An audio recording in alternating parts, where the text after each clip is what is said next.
នុស្សាវរីយ៍កាលនៅកុមារទៅរៀនសាលាភូមិមន្ទាយចាស់បងគួចស្រឡាញ់ស្គាល់ចិត្តយ៉ាងច្បាស់រាប់អាននឹងគ្នាណាស់ដូចជាបងប្អូន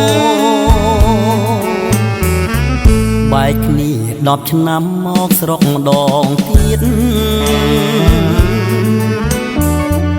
បងដើរសួរញាតិរកស្រីណាសួនពេលបានជួបថ្លៃមិនដេចភាំងស្រពោនបងសួរទៅអូនមានស្គាល់បងទេញញឹមយ៉ាងស្ងួតដូចមានទុកព្រួយ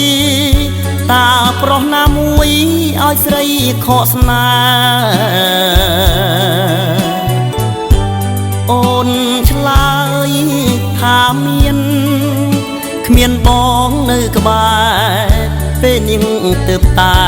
ស្នេហ៍អូនមកដល់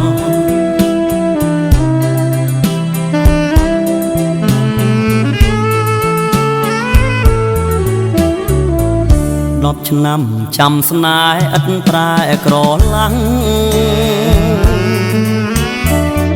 ភូមិបនទាយចាស់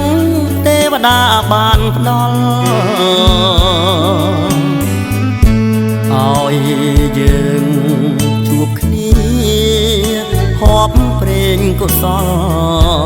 ជួបស្រស់និមលដើមថ្លៃជាគូ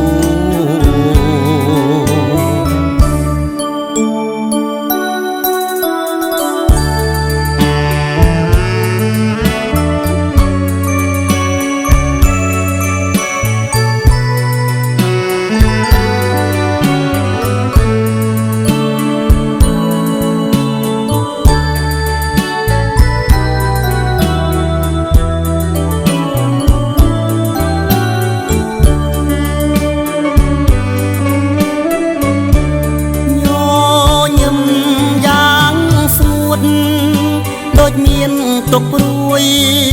តាប្រុសណាមួយឲ្យស្រីខកស្នេហ៍អូនឆ្លើយថាមានគ្មានបងនៅក្បែរពេលនាងទើបតែស្នេហ៍អូនមកដល់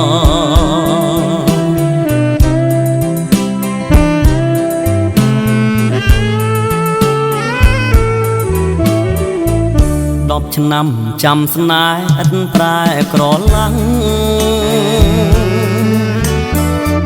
ភូមិបនទាយចាស់